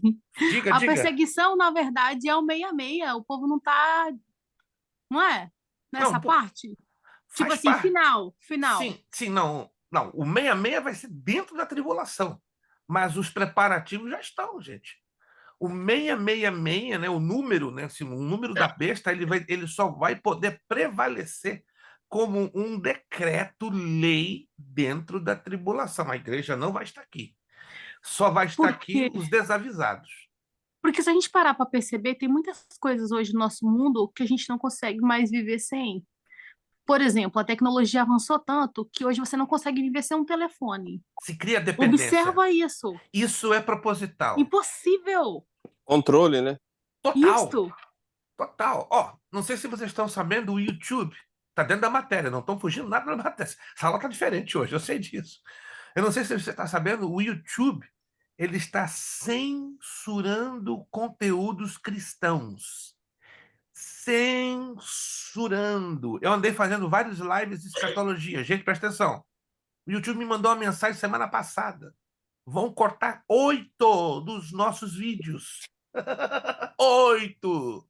Por causa, e os 8 falando sobre o anticristo, sobre os Illuminati, sobre a maçonaria. 8, já me mandaram, semana passada, mandaram um e-mail. Esses 8 vídeos seus serão deletados. E orientamos que o senhor se cuide em não fazer semelhantes gírios de semelhante conteúdo, porque poderemos deletar a sua conta final. É o sistema. Rapaz, eu falei, eu mostrei isso para minha esposa, eu falei, tá ficando bonito o negócio. Só falta ele também deletar os vídeos das nossas aulas. Só falta. Não, só está faltando isso. Se São as esse... palavras utilizadas que vão contra o sistema. Exato. E o sistema tem filtro em todos os idiomas, que talvez você saiba disso. Não importa o idioma que você use no YouTube, é automaticamente filtrado por um sistema que detecta mais de 2.000 idiomas. Então, irmãos, vamos orar para nós não termos esse problema de lá no fundo, lá no futuro, né, termos as nossas aulas até deletadas ou bloqueadas pelo YouTube. Mas se isso acontecer, eu vou ter que procurar uma outra plataforma, nem que eu tenha que pagar a plataforma cara para manter as nossas aulas funcionando. Se bem que eu pago, né, o YouTube Premium. Eu estou pagando R$ 29,99, né? A escola está pagando R$ 29,99 para manter o YouTube Premium. Mas se continuar assim, vou ter que puxar para uma outra plataforma, enfim. Mas uma coisa seja dita, nós estamos sendo estreitados, encurralados de um lado, encurralados de outro, de um lado, de outro. Vai chegar um momento que você e eu não vamos ter para onde ir. Aliás, vamos ter para cima. Consegui dar uma resposta razoável, pastora Priscila. Consegui. Se eu não conseguir, me perdoe. As minhas Não, enormes... foi perfeita, porque o 100%. assunto aqui na minha casa, eu e meu esposo, ultimamente, na questão de conhecimento, é esta. Então eu fico assim, eu acho que é isso. Daí eu venho e converso com ele. Daí agora o senhor falando, eu falei, não, eu preciso perguntar. Então, meus Foi irmãos, perfeito, obrigada. sem medo de errar, nós vamos, infelizmente, um dia desse, ligando a televisão de manhãzinha, né? Lá um cara simpático, bonitão, falando para o mundo inteiro. Aí você vai, ó, tira a remela dos olhos quando você acordar e abre os olhinhos. Oh, não é possível, tá aí o cara. Gente, nós vamos ter essa surpresa. Vai ser um dia desses. E quando acontecer, sem pânico. Rapaz, já imaginou, pastor? Não, irmão José, sem pânico, sem desespero, sem aflição. Sabe o que eu vou fazer? Eu já falei com meu filho. Eu vou dar um grito como nunca na minha vida. Maranata! Pensar que eu tô débil mental, tô louco. Mas vou gritar 10, 15 minutos sem parar. Maranata! Coisa linda. Gente, eu tô esperando esse momento há 50 anos. Eu tô há 50 anos esperando esse momento. Gente, aí vocês vão ficar bem. Vocês vão ver que eu vou ficar doidinho. Eu vou fazer live todo dia, sem parar. Pá. Gente, vamos se preparar. Falta pouquíssimo agora. Acabou, foi embora. Ó. Prazo de vencimento foi embora. Vamos correr, boca no pó, santificar, falar de Jesus. Vamos fazer isso. E o tempo vai ser curto. Quando E ocorrer em a caverna, né, pastor? Hein? A verdade de Cristo tem que ser falada em cavernas. Mas eu sou doido de falar em caverna, irmão José. Não quero nem saber. Quero nem saber, gente. Porque hoje só falar já são cerceados. Isso aí, essa verdade de Cristo, ela ofende demais. Falar em moral, bons costumes, acabou. Acabou. Gente, eu tô falando isso com muita alegria. Estamos indo para casa.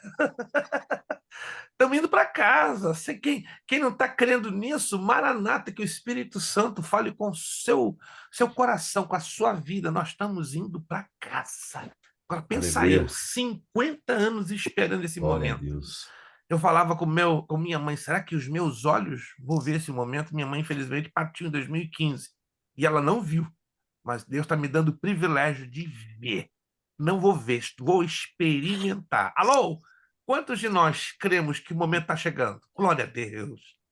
Aleluia. Aleluia. Irmã Lúcia! Glória a O Deus. momento está haverá chegando, outra irmã geração? Lúcia, irmã Lúcia. Sei que você está cansada hoje, mas o momento está chegando, irmã Lúcia. Aí esse cansaço vai, ó, Glória. vai embora. Gente, Haverá outra geração, pastor? Hein? Eu creio que haverá outra geração. Jamais. Acabou. Essa é a última. Terminou. C'est fini. It's over. Fechou, irmão José. Não tem mais jeito, não. Acabou. As dores de parto, já agora só para fechar essa parte, para a gente voltar para a apostila. As dores de parto acabaram com a pandemia. Os princípios de dores de parto acabaram com a pandemia. Agora estamos vivendo as dores de parto. Então, todos os sinais que envolvem os princípios de dores de parto, a pandemia, o Covid-19, fechou. Do Covid para cá, estamos vivendo o quê? Dores de parto. E o Yeshua HaMashiach, breve, vai nos estar chamando, né, para estarmos com ele. Que coisa linda. Vamos lá, voltando para a apostila.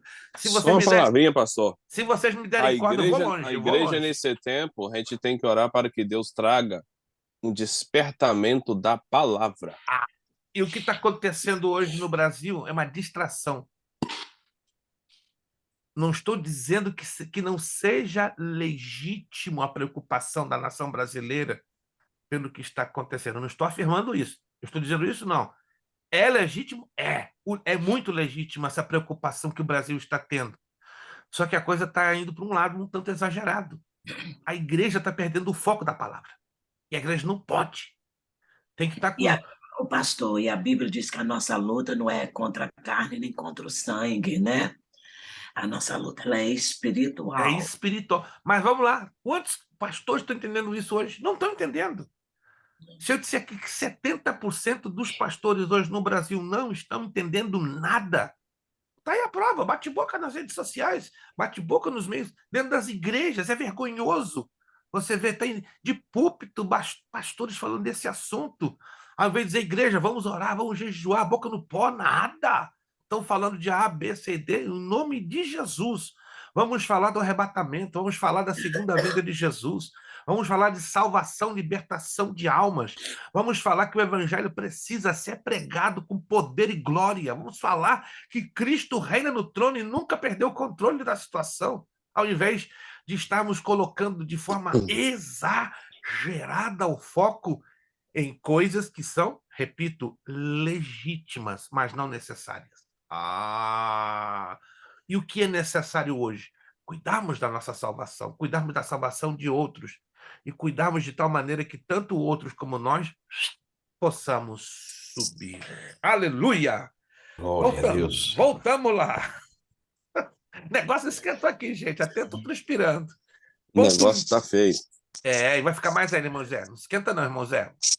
Se amanhã de manhã o irmão ligando na televisão com uma novidade, me manda mensagem de texto, que eu tô agarradinho com o irmão. Pego até um avião para ter embaixo do seu lado. Quem sabe a gente vai subir junto aí. Ó. Vou lá para Boston, tá colado com o irmão José, a gente sobe junto. Glória. Oh, coisa boa. 22. Já sabemos, né? O homem de Deus não pode entender as coisas de Deus, o homem, aliás, o homem natural, porque elas têm que ser discernidas espiritualmente. Em outras palavras, a mente humana está corrompida pelo pecado e o homem perdeu aquela condição espiritual que possuía antes de pecar. Segundo de Pedro 3, 14 e 16, nos fala sobre isso. Aí, baseado nesse texto, qual é o perigo que pode ocorrer quando o homem natural, corrompido pelo pecado, tenta interpretar a Bíblia? Vamos lá. Qual é o perigo?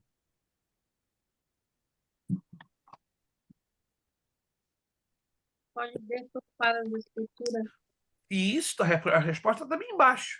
Ele pode deturpar as escrituras, ou é válido outra resposta equivalente? O que seria outra resposta equivalente? Interpretação própria? Isso, dar a sua interpretação própria, o achismo. Eu acho, a mim me parece, é assim como eu penso. Irmãos, na hora que estamos vivendo, nesse momento, estamos vivendo mais do que nunca, tentar dar a nossa opinião sobre aquilo que achamos é a pior coisa como cristãos que nós poderíamos fazer. Não temos nenhuma capacidade de interpretar por conta própria. Isso que bato de novo na tecla, que me entristece muito. Eu estava semana retrasada conversando com um pastor de uma igreja batista hispana aqui de Cubanos, aqui há 1 hora, na cidade de Ocala, aqui no interior da Flórida, e ele trocando ideias assim comigo, né? Ele me conheceu nas redes sociais, tivemos um encontro pessoal aqui em Orlando, ele tem família aqui, e ele me falando, pastor, Deus tem me orientado que até para eu levantar diáconos, eu tenho que dar cursos bem básicos, não de teologia, mas de princípios bíblicos. Que bom, pastor. E um deles que Deus falou comigo desde a minha juventude é dar princípios de hermenêutica e de exegese, além de discipulado cristão. Aí eu me perdoe, quanto tempo o irmão exige que um diácono passe por esses cursos antes de ser levantado? 2 anos. Hã? 2 anos. Então, seus diáconos são super diáconos? Não, não são super diáconos. São diáconos preparados na palavra e experimentados na prática da palavra. Uau! Eu falei. E ele é batista, pentecostal. Pensa, um pequenininho, anãozinho pequenininho, me convidou para ministrar em março, né, numa escola bíblica, né, de obreiros, a 57ª. E é um ministério que tem 60 anos de idade no meio das igrejas hispanas aqui nos Estados Unidos. Então, eles vão comemorar a escola bíblica número 50. Gente, eu parei, uau, então são 57 anos que esse povo tem escola bíblica. Tá difícil a gente encontrar isso nas igrejas brasileiras. Claro, temos que entender que são de raízes batistas. Não é uma crítica, por favor, não entendam isso como uma crítica. Se vocês já ouviram falar que a Igreja Batista ela tem um cuidado muito duro com a palavra, que não é que é um cuidado exagerado, mas é uma formação histórica, né? A Igreja Batista, Metodista dá uma valorização tremenda. E as presbiterianas? Hein? A presbiteriana também, as três, né? Batista, Metodista e Presbiteriana. São as três denominações que valorizam enormemente a preparação da palavra, não apenas para o obreiro, mas para a igreja. Né? Os batistas, metodistas e presbiterianos entendem que preparando uma igreja se preparará bons obreiros. Está corretíssimo. Se a igreja é bem preparada, lá na frente nós vamos ter bons obreiros. Então, a mim me impressionou, né, que nesta igreja batista, nenhum diácono é levantado ao diaconato se não passar por esse período de 2 anos, e são 3 horas de aula por semana. Eu falei, uau! Traz Nunca vai isso ter aí, problema, né? traz igreja isso para a igreja pentecostal, se vai dar certo. Daria, ou que geraria conflitos. Eu creio que, infelizmente, por uma questão de formação, daria um pouco de problemas, conflitos iniciais, entende? Mas alguém me disse, né, pastor, se um dia só abrir se eu for pastorear uma igreja, não é plano meu, não tem nem por brincadeira plano de pastor, mas se Deus, digamos, no vértice da minha vida, né? Eu não sou jovenzinho mais, tenho 63 anos, né? Na cabeça e me colocar uma igreja na mão, uma das coisas, não é, eu não estou aqui para colocar condição diante de Deus, mas uma das coisas que está no meu coração é não vou ter um grupo de obreiros assim não mais, né? Ser diácono tem que dar uma boa preparação. Ser presbítero, boa preparação. Evangelista, pastor, nem se fala. Entende? Recomendação bíblica, né, pastor? Exato, seguir o básico. Não estou querendo dizer que seus pastores não têm seguido isto. Isso é uma coisa muito pessoal entre eles e Deus. E quem sou eu aqui para dizer o quanto eles estão certos ou o quanto eles estão errados, porque seria também uma falta de ética, de compostura minha. Jamais eu vou fazer esse tipo de afirmações ou declarações. A minha oração é que Pastor, vocês façam a diferença no meio que vocês estão, né? Que vocês, com o conhecimento bíblico que o Espírito Santo está oportunizando a vocês, possam ser usados por Deus para fazer a diferença. 10 minutinhos e terminamos a nossa aula, irmã Lúcia. mas a palavra de Deus diz que aquele que deseja o episcopado, aí tem lá várias coisas, e uma coisa interessante, que retém bem a palavra da verdade. Então, você só pode reter se você conhecer. Né? Como é que você Aí. vai reter aquilo que você não conhece? Então, algumas igrejas estão cometendo um pecado mortal em colocarem obreiros que não manejam bem a palavra da verdade. Eu parto desse princípio. Então, tem igrejas aí que estão trazendo maldição automaticamente sobre si por não estarem cumprindo esse é um mandamento. Isso não é uma orientação. Se a gente for lá no texto, isso é uma norma. Sabe o que é uma norma? Norma é um mandamento. A gente tem um problema de interpretar a Bíblia. A gente só entende mandamento quando está escrito mandamento. Mas mandamento também é quando Deus estabelece normas, regras para o bom funcionamento de um sistema ou de uma linha de comportamento ou uma linha de trabalho. Isso também é considerado um mandamento, só que está com o nome de normas. Mas tem crente que tem aquela mania, não, eu só obedeço os mandamentos, então tá mal. Porque tem coisas que não estão escritas a palavra mandamento, mas são normas que devem, de igual maneira, serem Pastor, obedecidas. Sim. algo interessante, eu estava conversando com o irmão Kleber outro dia, a gente sempre conversa. Ele estava falando assim, conhecer a Bíblia não é simplesmente você lê-la, é entender o que ela está dizendo. E quantos hoje Essa é estão importante. entendendo? A minha pergunta, quantos hoje estão entendendo a Bíblia? Porque quando não se entende, é fato comprovado, é que não se soube interpretá-la corretamente. Quando eu não sei interpretar, ou quando eu não interpreto corretamente, eu vou entendê-la de qualquer maneira. E se eu não entendo a Bíblia, como é que eu vou viver, praticar, experimentar? Uhum. Então nós temos aí uma sequência de situações. A falta correta de interpretação me bloqueia de ter o correto entendimento. Bloqueando o meu entendimento, como é que eu vou experimentar e aplicar na minha vida? Esquece. Então, estamos brincando de crente na igreja, sendo religiosos 20, 30, 40, 50 anos. Pastor, tem um ministério que eu me converti nele, foi Deus e Amor, né? Eles estão tendo um problema lá hoje e isso está gerando algo lá dentro. Os novos obreiros hoje, eles estudam. E os antigos estão tendo um conflito. Porque o que hoje os novos trazem verdades bíblicas que os outros não os conhecem. E está até gerando conflito. E isso vai piorar. Não só na Deus e Amor, mas nas Assembleias de Deus, nas igrejas de comunidade, porque está vendo, né?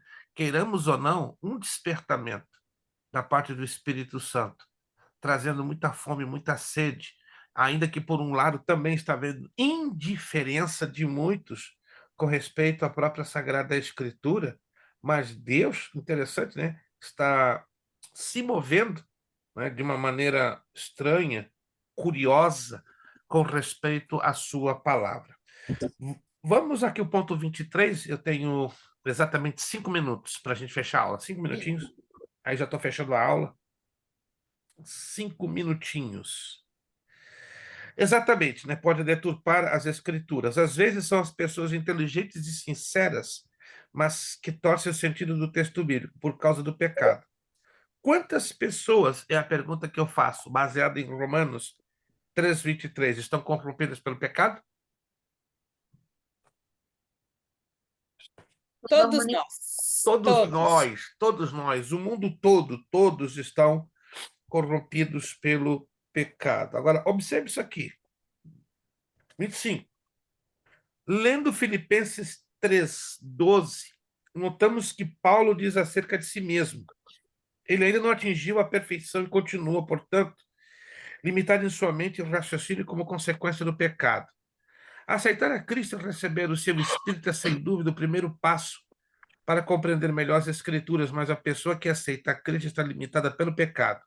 Em vista disso, é preciso muito cuidado para não incorrer em um erro quando interpretamos a Bíblia. Aí vem essa pergunta. Qual é a primeira razão pela qual é necessário conhecer as regras de interpretação da Bíblia? Qual é a primeira razão pela qual é necessário conhecer as regras de interpretação da Bíblia?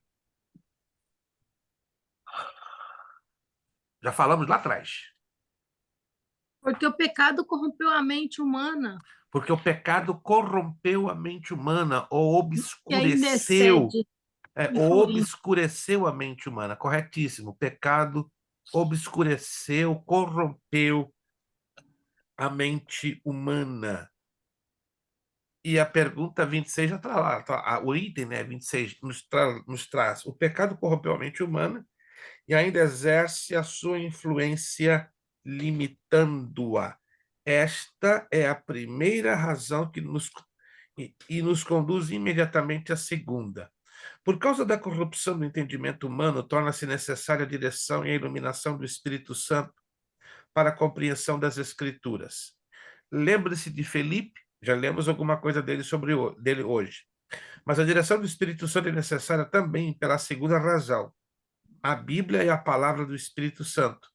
A Bíblia é a palavra de Deus. Pelo fato de ser o autor da Bíblia, o Espírito Santo é quem deve nos orientar na interpretação da mesma. Nós paramos por aqui hoje, tá? Na próxima aula, permitindo Deus, próxima aula, vamos avançar no ponto 27, ou item 27. Próxima aula, permitindo Deus, 14 de novembro, nós vamos então entrar nesse item 27, né? Nós já vamos fechar essa primeira parte e já desembocando para uma revisão geral lá na página de número 3, na página de número 13, perdão, 13.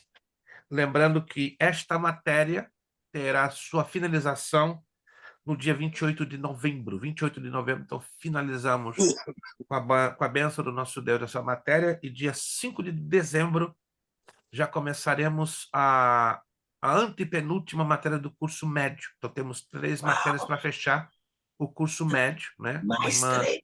Mais 3, né? exatamente mais 3. O cálculo que a irmã Tatiane nos colocou é o que nós tínhamos já na nossa tabelinha, então temos mais 3 pela frente. Aí já fechamos, e aí quem quiser viajar para o bacharel, bem-vindo. Quem quiser ficar no médio, amém. Quero anunciar a vocês já, para começarmos a pensar. Vamos fazer uma formatura, a formatura que queríamos fazer este ano, devido à pandemia e outras situações, não foi possível, tá? No dia 18 de março, em Danbury.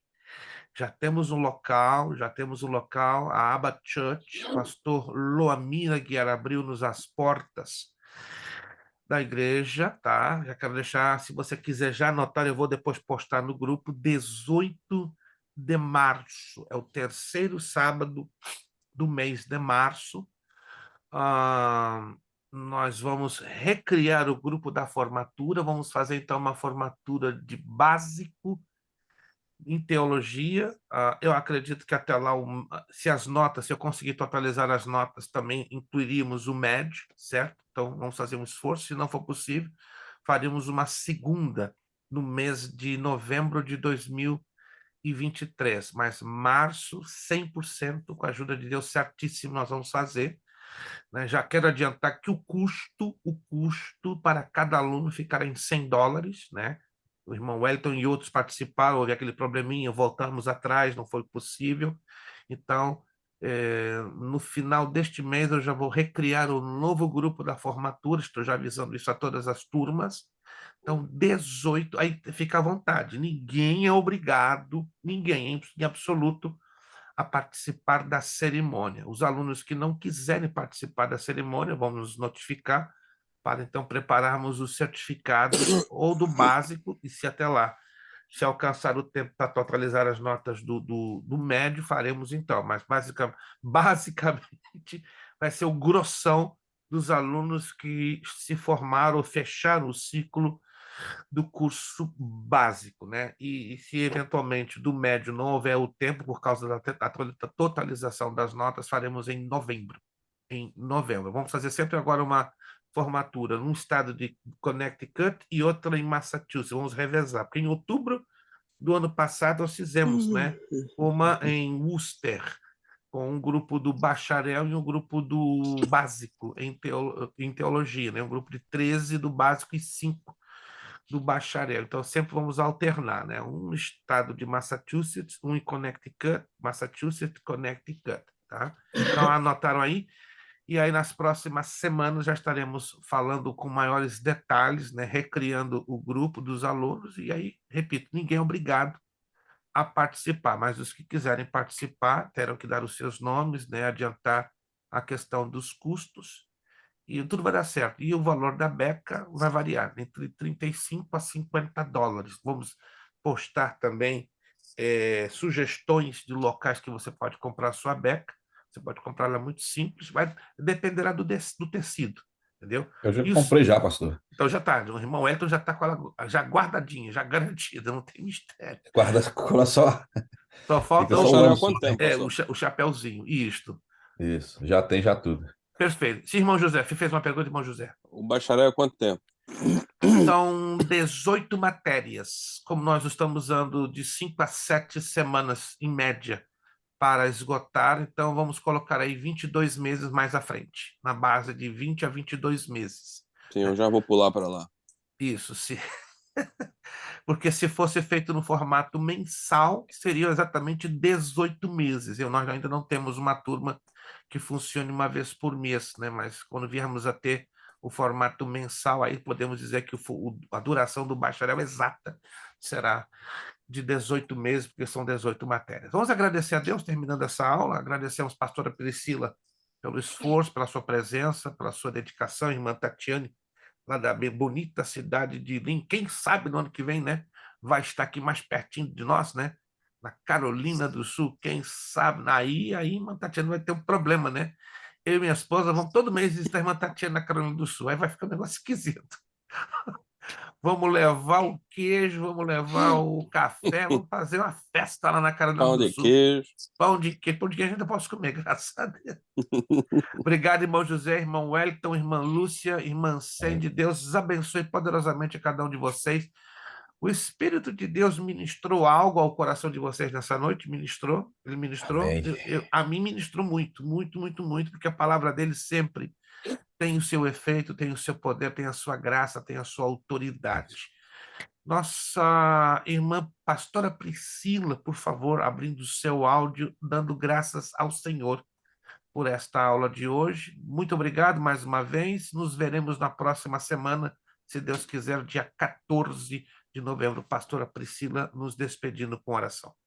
Amém. Senhor, nós te damos graça por este momento Sim, tão Senhor, maravilhoso em e nome de precioso em Jesus. tua presença. Como é bom poder aprender mais. Senhor, Graças te visita a damos. casa do pastor Preste neste momento. Sim, Adentra, Senhor sim, Jesus, na Deus. necessidade da família dele. Glória a ti, Contempla o Senhor. que ele precisa e abençoa a vida do teu servo grandemente, porque tem sido usado na obra de Deus de maneira maravilhosa. Que o Senhor Jesus Glorifica o possa teu usar nome. sempre Espírito da Santo. graça e fortalecer tudo que ele Fortalece, precisa, Pai, Pai. cada vez Fortalece, mais. Senhor Jesus, Aleluia. neste momento, tudo que ele precisar, Senhor, que tu possa contemplar o Aleluia. desejo do coração do teu Em nome servo. de Jesus. Entra na saúde, entra no emocional, Senhor, que ele possa ser abençoado grandemente, Glória assim a como Deus. sua esposa e o seu filho, os seus Glória a filhos. Deus. Pai, nós estamos aqui, queremos te agradecer por todos nós que estamos aqui presentes. Cada um de nós Sim, temos Senhor uma Deus, em causa, nome de temos Aleluia. algo diante de ti, que tu possa, Pai, suprir as necessidades. E desde já nos Sim, agradecemos, porque nós somos gratos por tudo que tu tem feito por nós. Neste Sim, momento, Senhor visita Deus, também em a minha nome de casa, Em porque nome tu de és aquele que Jesus. sabe todas as Jesus. coisas. Sim, Senhor Eu quero Deus, te em dar nome de graça e que o Jesus. Senhor possa abençoar a nossa Abençoe, semana abençoe. com bênçãos e com vitórias extraordinárias da tua parte, Senhor. Amém. Amém. Amém. Nosso Graças. lema para fechamento da nossa aula: seriedade, Seriedade, compromisso, compromisso, disciplina. Compromisso. Seriedade, Disciplina. seriedade, compromisso, Seriedade. compromisso, Compromisso. disciplina. disciplina, Disciplina. Seriedade, seriedade, Seriedade. compromisso, compromisso, Compromisso. disciplina. disciplina. É necessário Disciplina. que ele cresça É necessário É que ele necessário que ele e cresça. que eu diminua. que eu diminua. Eu diminuo. É necessário que ele cresça É É necessário necessário que ele cresça. e que eu diminua. que eu E eu diminua. diminua. É necessário que ele cresça É É necessário que ele necessário que cresça. ele cresça. e que eu diminua. E eu que eu diminua. E a Deus damos o quê? A honra, a glória Honra, e o Honra. poder. Meu muito E o obrigado. poder. Deus os abençoe. Ótima noite de segunda, uma abençoada semana. Até a próxima Amém. segunda, permitindo Deus, dia 14 de novembro. Obrigado a todos. Bom descanso, boa semana. A paz do Amém. Senhor Deus a abençoe o todos. senhor. Muito obrigado. Paz do Senhor a todos.